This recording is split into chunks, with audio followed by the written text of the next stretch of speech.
Welcome to another Matt's review. I've been sent this Android head unit to try.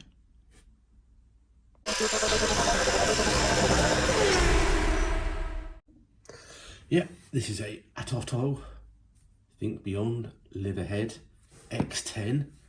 I'll say straight away, there's your model number there. This is a 600 quid unit. I'll put the link in below. They do other units as well cheaper. I've bought other Android head units before. I think the max we paid is up 180. I think for the daughter's one. So we got them in the van. We got them in the camper. We got one in the Scamp. All different price ranges. That's a motorbike one in there. We mainly only ever use them for basically Apple Air CarPlay because it just is handy. So when they said, do you want to try this one, I was half intrigued. One, I needed a head unit for the next project that we're doing, but also I was intrigued to see if it's really worth this £600 because, yeah. So that's what we're going to try and find out, see if it is different. I do know these Androids head units, a lot of it's about the processor in these and the memory that's in them, because that really helps boot times and whether it's laggy or not. I do know that with the other cheaper ones we've got, especially the motorbike one. They're fine for what they are, but just don't push them. They're not super brilliant. They're all quite a lot locked down as well, so especially with the motorbike one that you can't install any other Android apps. I think this has got Play Store on it. We'll confirm that at the moment. So at the moment this is Android 13, 8-core processor, 8 gig, 128 gig of storage. It's got this thing they're pushing called Drive Chat AI Assistant, supposedly the first aftermarket CarPlay AI system with built-in ChatGPT. How useful that is, we shall find out. I don't know. It's got GPS tracking. I've got a module in there. It's got split screen mode, which I think my other Androids don't. How useful again? These are things that are going to be useful for you, maybe not. So, and dual phone connection if you want to connect two phones up. I do have two phones, but I don't know why I'd want to connect them. But anyway, yeah. So we'll just go through a few more things. Hopefully, we'll try to do a fitting thing. I'm going to try and power it up on the supply here. We're trying to fit it to the dash that I've got for this for it's going in. I don't know if I'll get it in the car or not because the car's in bits at the moment. But I'm not too worried about how speakers and how things sound, because I think the sound for any head unit is very dependent on what speakers you got. So if I show you some speakers and you're going to be listening through the YouTube, it's going to be irrelevant anyway. So yeah, this is the unit. The first thing I do notice is it's got a SIM card slot in it, which I do know all my other head units can connect to a Wi-Fi, and then you could run a Wi-Fi hotspot on your phone, but this is the first one out of all of them that have got a SIM card, so you could put yourself a 5G SIM card in there, I guess, and away you go, and it always has data. And then all the connections on the back. So yeah, upside down though. I suppose that's once you lean your head inside the car. They threw me in a reversing camera on it because they did, so that's extra on top of whatever the list price is below. You get yourself, let's just go through the box here, let's turn that around. Got a bezel that we put on later on. As I said, I've got a bit more of a fitting instructions a bit later on. I'm about to 3D print an adapter for mine because the dash it's going in wasn't ever designed for a doubled in display. There's the antenna, and I think one will be for the GPS and one's for the Wi-Fi. So yeah, always useful to plug that in because you get much better Wi-Fi signal once you've got an aerial. And a bunch of wires which looks like it all different connected depending on maybe your setup, and there's a USB extension there as well, which I do know it's got USB on the front as well. And a nice generic manual that we always get in these Android devices, and a free type. Here's a SIM card, maybe. More about that later. Does come with a protective film, and yeah, a few of those, and yeah. But again, that's all nice. It's nice to get those extras. I'm just trying to show you some of the things that you may not get in a cheaper model. So we're trying to see if this is actually worth £600. So yeah. So let's try and get some power to it and just see if it powers on. That's what I'll do first. and just go from there and go see what options we got. Obviously, as I said, we're not in a car at the moment.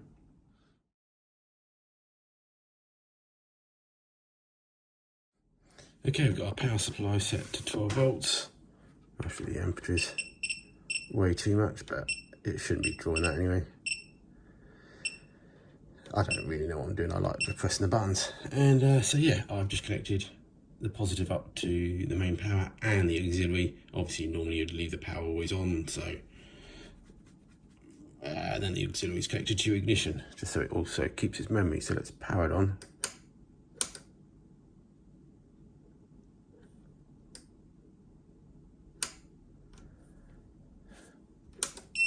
If I knew how to use it.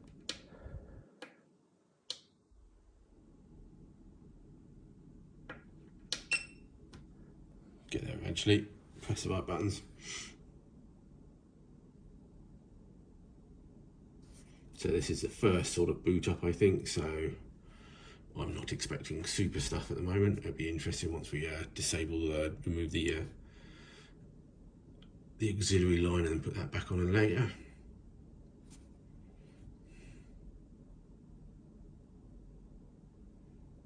There's Android.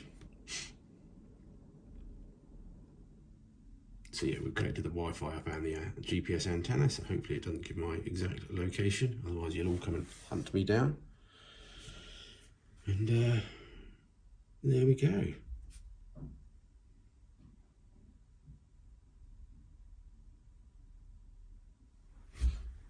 Let me do a bit of research and then come back to you with some of what we find. Okay, I'm just playing around with the home screen, which is sometimes not very customizable on some of these Android units. Sometimes they're quite locked down. So this one, you select empty space, you click widgets, and then it gives you a list of different widgets, which I'm guessing you might be able to get extras on, and depending on what they installed. But we can add a compass in, and we drag that. It won't fit. Let's do a smaller widget, so it looks like you've got to do all widgets on sizes. So car widgets. No, let's do clock widgets. Let's do a clock. Oh yeah, because it gives a size there by 3x2. Oh look, see, it's put my thing there, the compass one, so you can then, see, you can have extra ones on the side, so you can swipe left and right and add more on. That's quite cool. And again, I think there's a Spotify one on there as well. All of these things, if you've got your extra accounts, will be cool. And then it also looked like you're able to change. It is quite responsive, which is good. And then wallpapers here, you can just change it again. These ain't really the end of the world, are they? Just set wallpapers.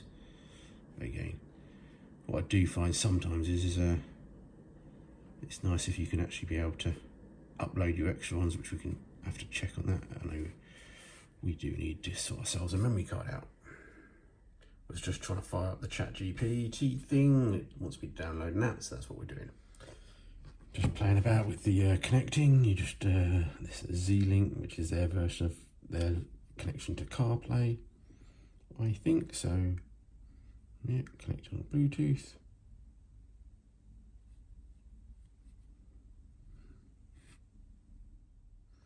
And there we have CarPlay popped in.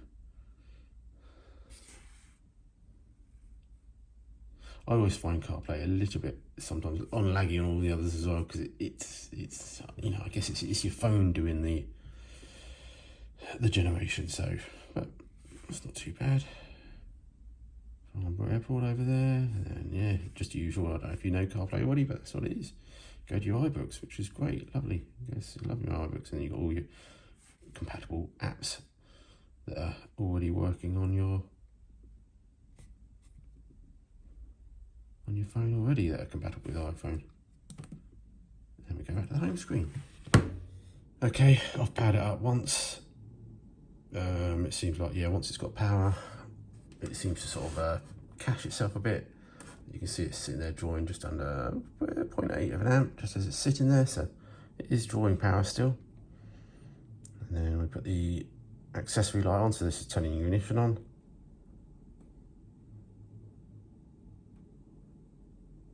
And now it's jumped up to nearly an amp now. Now the screen's on. Then we take the ignition off and it turns off nicely. So I'd be interested to see what we do is leave it another 10-20 minutes, an hour, and see what's going on. And see how quickly it boots, because obviously really that was still running in reality, but again, a lot of these have settings as well to deal with all this. Okay, after about a minute, it's now shut down and it is bouncing around. It's drawing a very minimum amount, but it's pretty much shut down. I'm guessing even certain radios still draw a fraction or something. I don't know. Anyway, so let's now, it's technically off as you'd leave it. So let's, we'll do the potato count. When I put this on, we'll start counting potatoes. 1 potato, 2 potato, 3. That's good. So we're back up to an amp. And yeah, this does come in different sizes. This is a 7-inch. I think they do a 9-inch, an 11-inch, or 10-inch, something like that. Check out their website. This is actually fits quite well for what we're doing. We're putting in an old classic mini, so it will fit a lot better. Don't need anything too huge. So yeah, I'm impressed with the boot up time there. As I said, the other Android ones I've got, the old ones, definitely take longer to boot up. Might not be an issue as well, depending on what you're doing. But they did say it was a quick boot, so that was good. Ignition off. Okay, doing a few things at once, too many things at once. That's just running an update. It popped up, so we're going to let that do that while it's downloading. The camera I had out earlier wasn't the correct camera. It was for another unit, so this is what came with it. They added this on. Rear recording camera, 1024 HD something, it said somewhere. Anyway, so that's a little camera there. Lovely. Comes with some cables as well as more. I pop a nice long length of cable. Sometimes this comes quite short, so yeah, we'll may plug it in and see if we can get it working. Okay, I've logged it into my Google account, so things like YouTube work. You can see some of the rubbish I watch, and I expect you watch as well. So there's YouTube. You also have the Play Store. So again, you can download pretty much, I guess, everything that's nearly as compatible as it can be, and whether there's actually any specific car-related items that you could download as well, which I haven't done a lot this time. The previous versions of head units I've had have always been sort of locked down, so you couldn't even do the App Store. They're sort of proprietary. So yeah, let's see if we can get the reversing camera to do something. There we go, I've got the rear view camera working in itself. Obviously supposed to go on the back of a car. There's the option for a front one. Had to just go into settings and change the camera over to the different camera. I think this is a fully recordable camera or something, so yeah. One thing I have noticed that it comes with like sort of proper connections, where the cheaper models come with just like a sort of coaxial type connector, and then you have to sort of run a special lead. There is one sort of fly lead off here that goes to your reversing light. I've just whacked that straight onto the positive at the moment to simulate the reversing light, where, as I said, on the other ones you then run a wire to the front as well into the back of the unit, but that's all just plug and play on this one.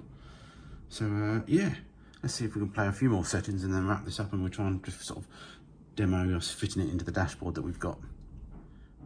So just quickly going through some menus in the reversing menu. So we've got some reversing guidelines that we can put on. Sometimes they can change depending on the sensors that you've got. So if you've got a steering wheel and OD CAN bus and stuff like that, I think they can change, but this is going in a classic mini, so mostly not even needed, and who needs a reversing camera on a classic mini really. But yeah, just going through, there's all the different, there you go, different wallpapers. Live wallpapers, all look lovely. Icons, home screen, different styles. And then we've got accounts, we've got all that. And then LAN, and then obviously if we've got the mobile and the data server that we haven't plugged in, but as I said, it's got a SIM card option as well as an SD card option. And yeah. And a way to start auto things. A lot of settings.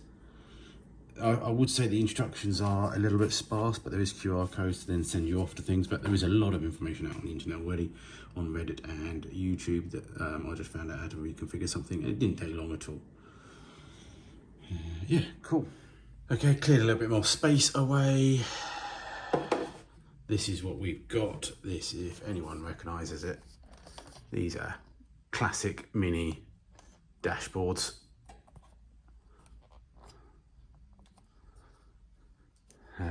Yeah, they're never really designed for double din, but I've made that. Sometimes you have 3 dials here, sometimes you have 1 dial, sometimes you have none dials.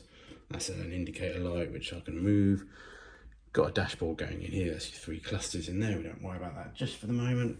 So what we did was we've 3D printed up an adapter. Put a nice little word Rover in there just for the fun of it. I may change this. I might do another print. It didn't come out perfect, but it's definitely worth it, good for testing. So basically, yeah, I've made this out big enough. That will go in there. Screws on there, which I could maybe do hidden ones as well, but I just don't want to faff about too much at the moment. And this will then be an adapter to go on there. So we'll just fit that and just show you what's going on.